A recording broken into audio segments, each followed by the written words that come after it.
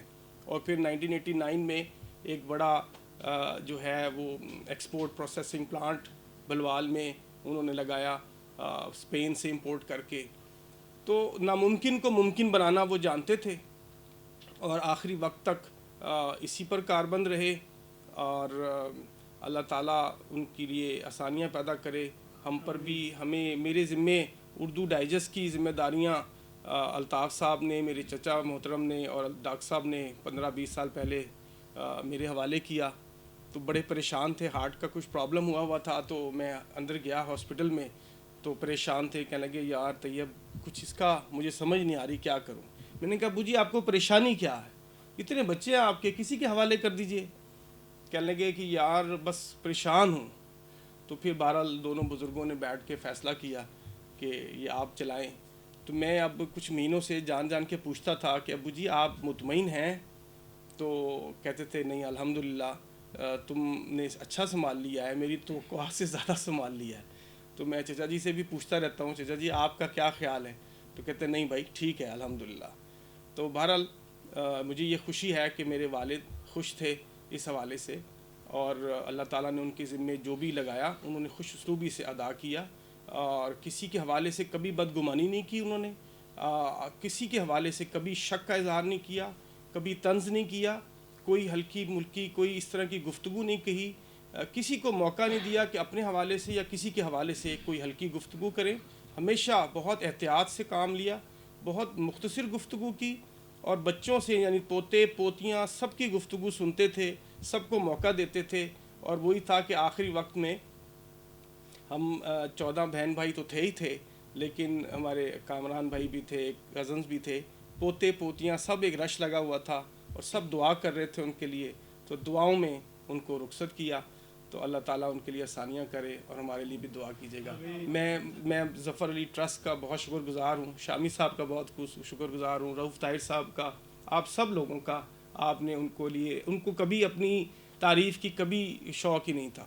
کبھی بھی مجھے تھا کہ میں کوئی بڑا ایڈ دے دوں ان کے لیے یا کچھ کروں, پر میں سوچتا تھا کہ کبھی انہوں نے اپنے حوالے سے کوئی تعریف کی کبھی خواہش تھی نہیں ان کو. تو لیکن آپ لوگوں نے جس طرح سے ان کو یاد کیا, میں ان کی تمام فیملی کی طرف سے, آپ بھی ان کی فیملی ہیں شاہ صاحب, آپ سب ان کی فیملی ہیں, لیکن ہم سب ان کی طرف سے آپ کے ممنون ہیں کہ آپ نے ان کو یاد کیا. اللہ تعالیٰ ہمارے لیے آسانیاں پیدا کرے. بہت شکریہ جی. السلام علیکم.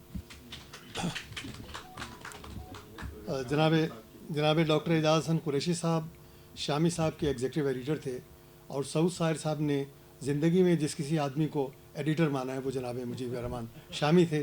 ان سے درخواست ہے وہ تشریف لائیں. بسم اللہ الرحمن الرحیم.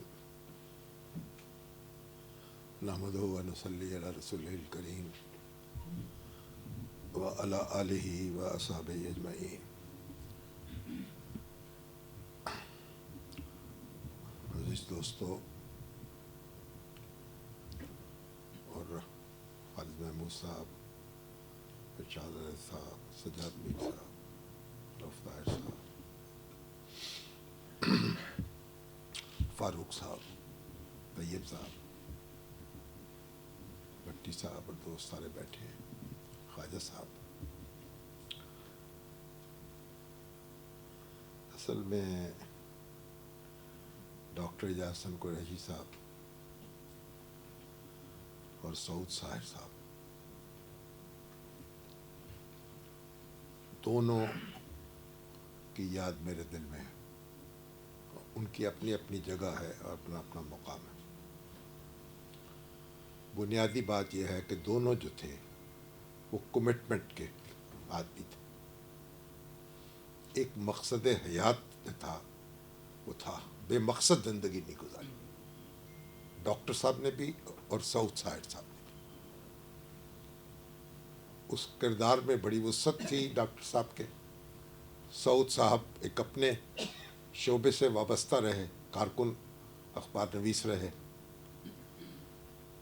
لیکن اس ایک بات نے دونوں کو ممتاز کر دیا تھا۔ اب ڈاکٹر صاحب سے جو میرا تعلق ہے،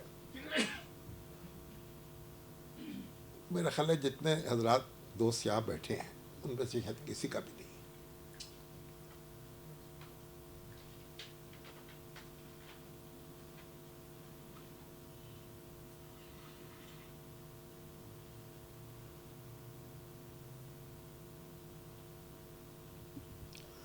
میں جہاں بھی ہوں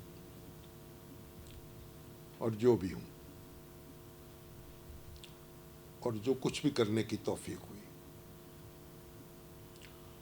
اس میں ڈاکٹر صاحب کا ہاتھ اور الطاف صاحب کا ہاتھ رہا۔ وہی مجھے کراچی سے لے کے آئے، ان سے اور الطاف حسن قریشی صاحب سے میں نے لکھنا بھی سیکھا اور جینا بھی سیکھا، اور جینے کے لیے مرنا بھی سیکھا۔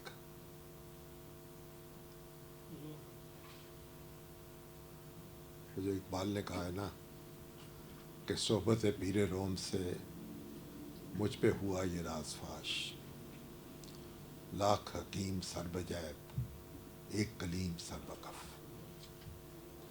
ڈاکٹر صاحب جو تھے وہ ہمارے پیر روم تھے، خود بھی سر بکف تھے اور ہمیں بھی سر بکف رہنے کی تلقین کرتے۔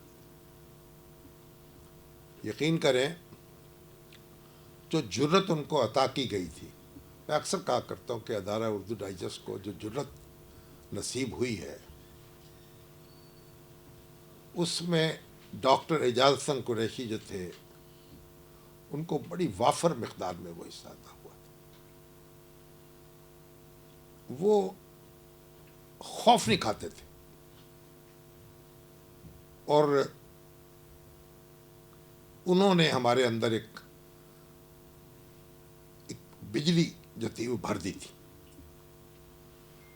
کو پتہ ہے مجھے یہ شرف حاصل ہوا کہ میں ہفت روزہ زندگی کا باقاعدہ ایڈیٹر بنا۔ مدیر معاون تو تھا ہی پہلے، یہ اعزاز کسی دوسرے کو نہیں ملا ادارہ اردو ڈائجسٹ کے اندر کہ وہ باقاعدہ ایڈیٹر ہو اردو ڈائجسٹ کا یہ زندگی کا۔ اور مجھے کوئی شخص یہ تصور نہیں کرتا تھا کہ میں کوئی کارکن ایڈیٹر ہوں، اتنا میرا اختیار تھا۔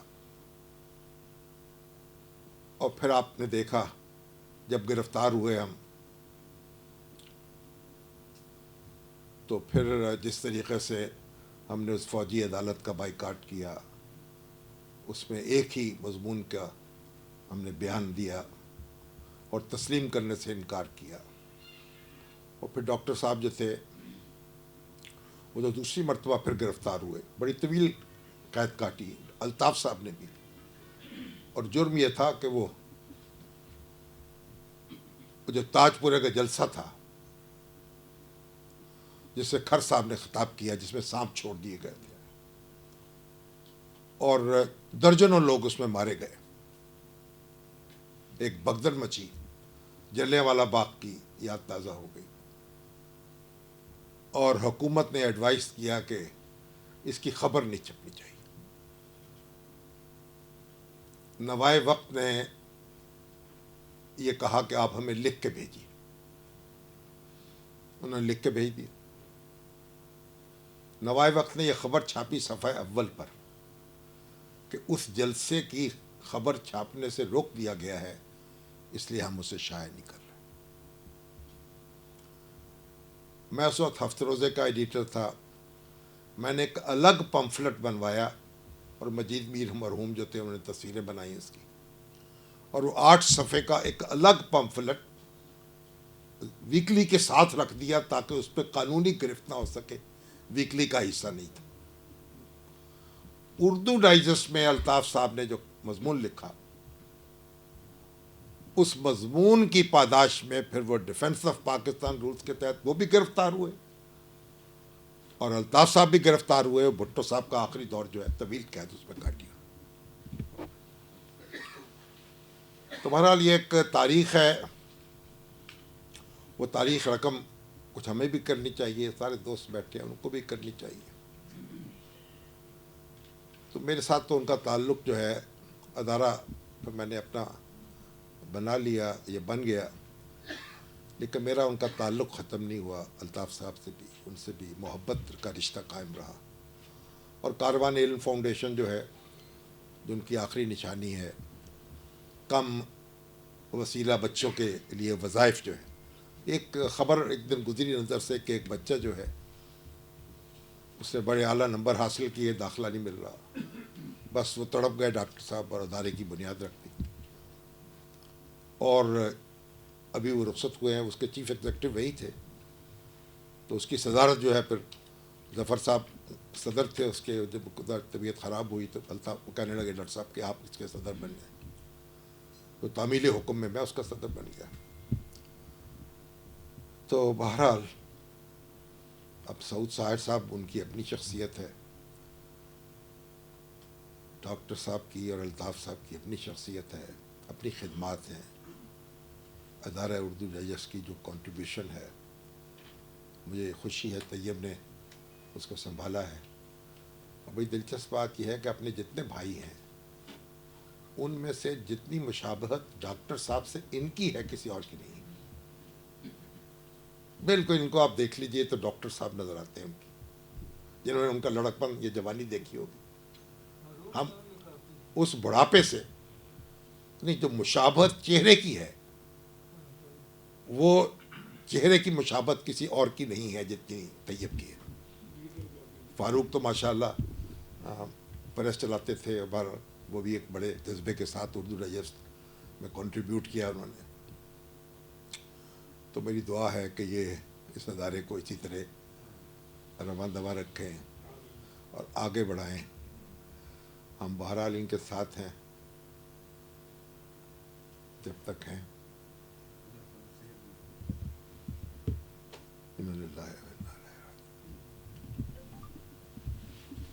اب مولانا ظفر علی خان ٹرسٹ کے صدر کے چیئرمین جناب خالد محمود صاحب سے درخواست ہے کہ وہ تشریف لائیں۔ خالد محمود صاحب سمن آباد اور پھر پنجاب یونیورسٹی دونوں جگہوں پر ڈاکٹر اعجاز قریشی کے باقاعدہ شاگرد تھے۔ جناب خالد محمود صاحب۔ السلام علیکم جی،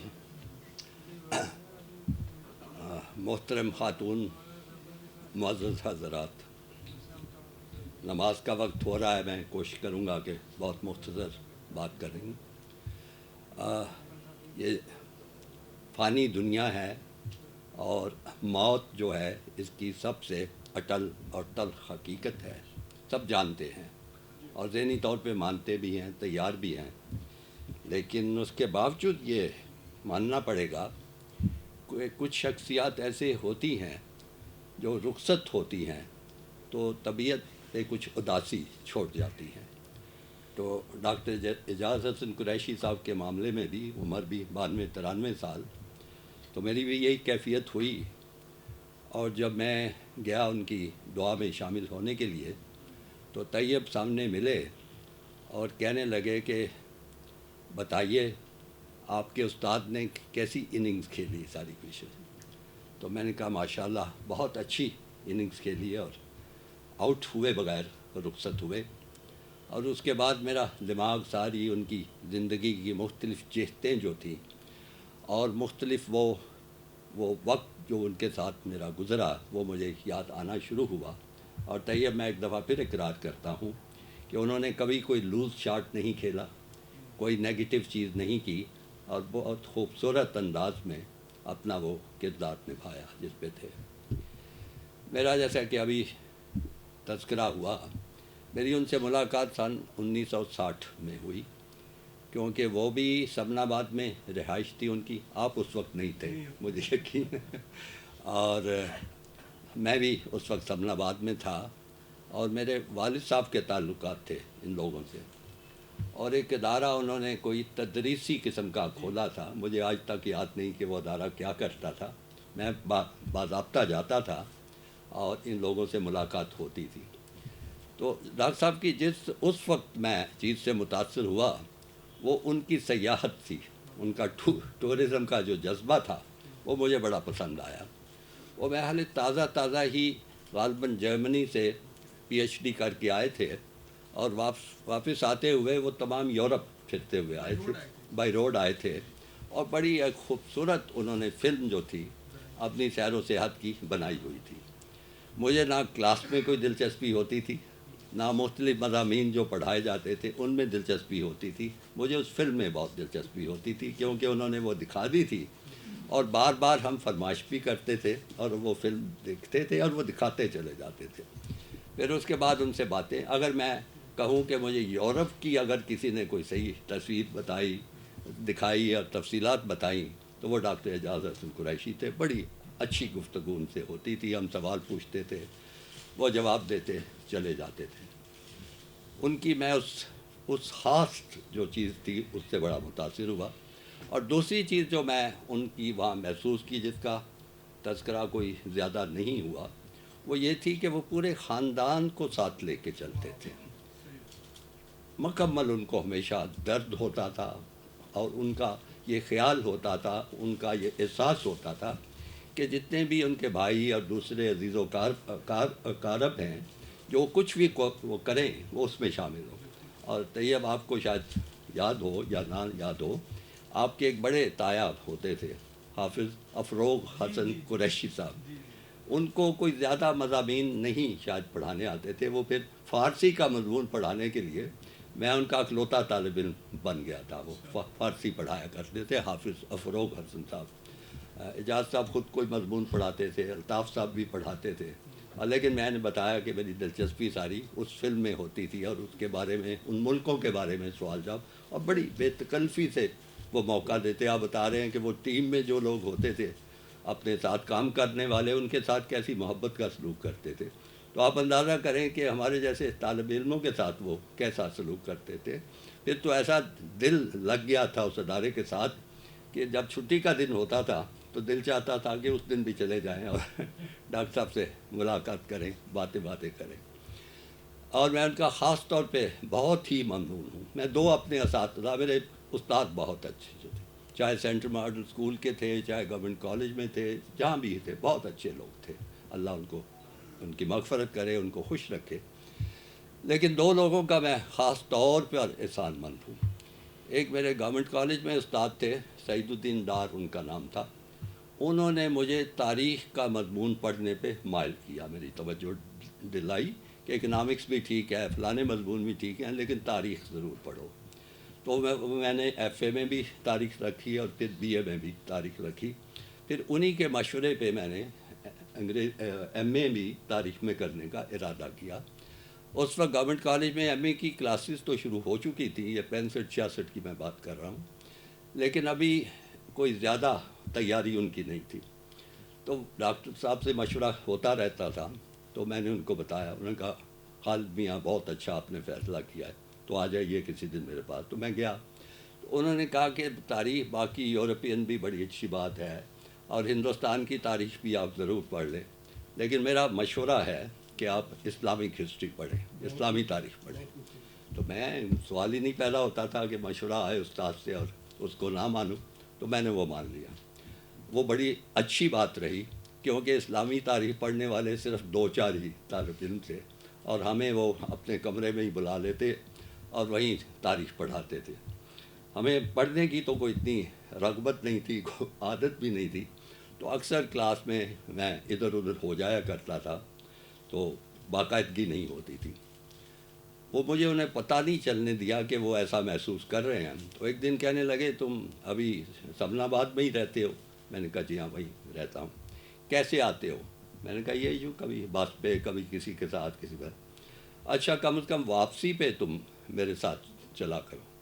میں نے کہا ٹھیک ہے. میں بڑا خوش ہو گیا کہ پروفیسر صاحب اور ان کی گاڑی اور بڑے آرام سے جاؤں گا.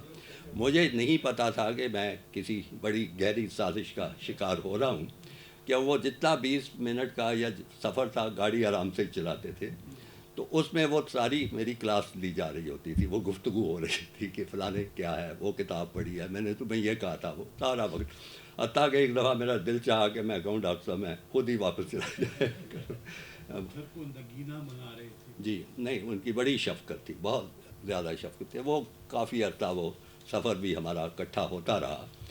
اور جیسے تذکرہ ہوا ہے، بہت سے ساتھیوں نے بات کی ہے کہ بہت سب یعنی وسعت تھی ان میں، بہت لبرل تھے ان معاملات میں، پورا موقع دیتے تھے.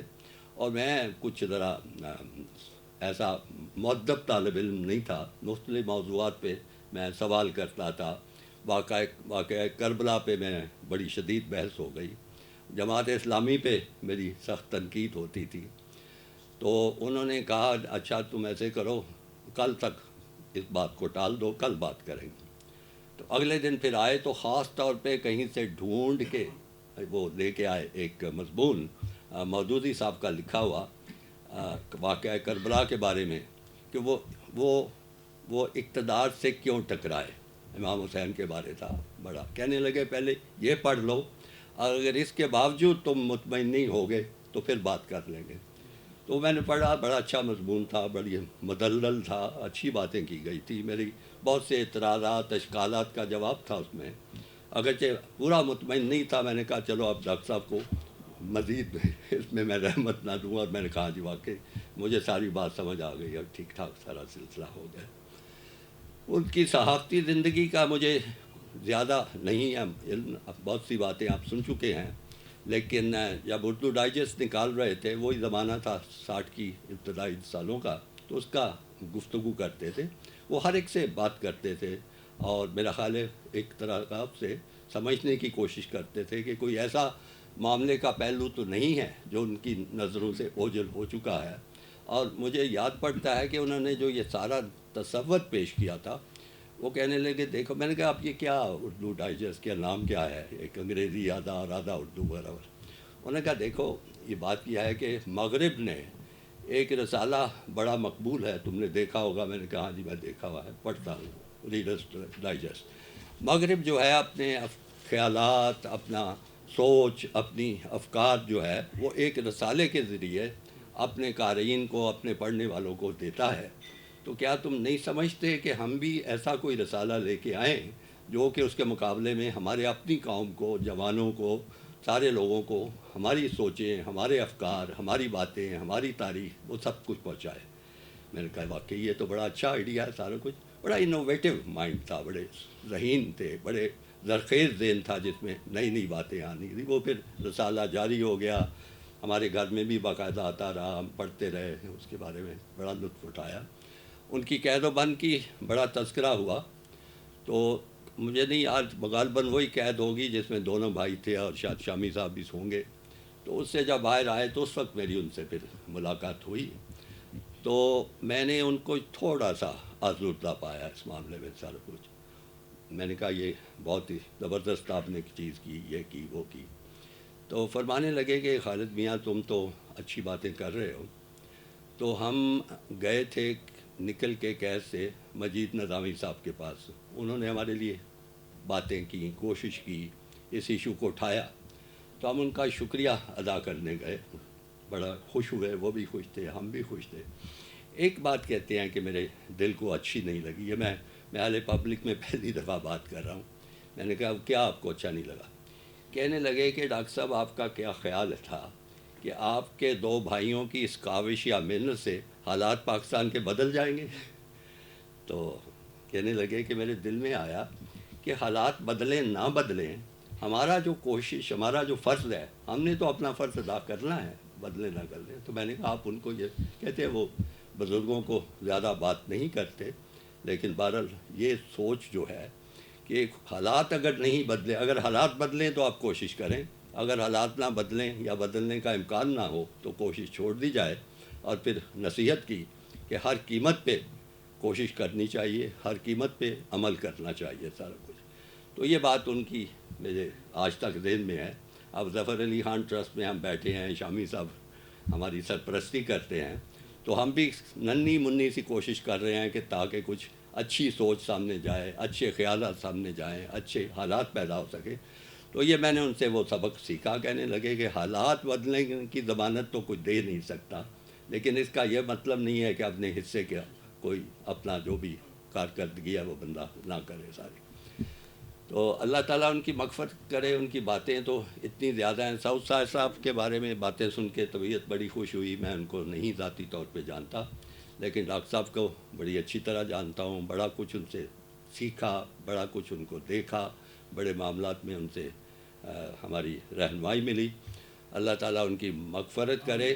اور خاص طور پہ طیب اور فاروق صاحب اور باقی جو آپ پہ بڑی بھاری ذمہ داری ہے، ہمارے جیسے لوگوں پہ بھی ذمہ داری ہے جنہوں نے ان کو دیکھا اور ان کے ساتھ اٹھے بیٹھے، لیکن آپ لوگوں پہ بہت براہ راست ذمہ داری ہے. تو میں دعا کرتا ہوں کہ اللہ تعالیٰ ہم سب کو اپنی اپنے حصے کی ذمہ داری پوری کرنے کی توفیق عطا فرمائے. بہت شکریہ. حضرات، آج کی یہ تقریب اپنے اختتام کو پہنچ رہی ہے. آپ سب لوگوں کی آمد کا بہت بہت شکریہ. میں جناب فاروق اکرم صاحب سے درخواست کروں گا کہ وہ دونوں بزرگوں کے لیے دعائے مغفرت کریں، اور اس کے بعد نماز، اور نماز کے بعد چائے پی کر آپ لوگ جا سکتے ہیں. اللہم صلی علی محمد و علی صحبہ وبارک وسلم. الحمد للہ رب العالمین الرحمن الرحیم مالک یوم الدین ایاک نعبد و ایاک نستعین اهدنا الصراط المستقیم صراط الذین انعمت علیہم غیر المغضوب علیہم ولا الضالین آمین. قل هو اللہ احد اللہ الصمد لم یلد ولم یولد ولم یکن له کفوا احد. بسم اللہ الرحمن الرحیم. قل هو اللہ احد اللہ الصمد لم یلد ولم یولد ولم یکن له کفوا احد. بسم اللہ الرحمن الرحیم. قل هو اللہ احد اللہ الصمد لم یلد ولم یولد ولم یکن له کفوا احد. اللهم صل على سيدنا مولانا محمد وعلى صحبه وبارك وسلم. اللهم صل على محمد وعلى صحبه وبارك وسلم. اللهم صل على محمد وعلى صحبه وبارك وسلم. ربنا آتنا في الدنيا حسنة وفي الآخرة حسنة وقنا عذاب النار وقنا عذاب القبر وقنا عذاب الحشر وقنا عذاب القرد والفتن وقنا عذاب الميزان. ربنا اغفر لنا ولإخواننا الذين سبقونا بالإيمان ولا تجعل في قلوبنا غلا للذين آمنوا ربنا إنك رؤوف رحيم. ربنا تقبل منا إنك أنت السميع العليم وأرنا مناسكنا وتب علينا إنك أنت التواب الرحيم. يا الله يا رحمن يا رحيم يا كريم يا حي يا قيوم يا ذو الجلال والإكرام. وصلى الله تعالى على رسول خير خلقه محمد وآله وصحبه أجمعين برحمتك يا أرحم الراحمين.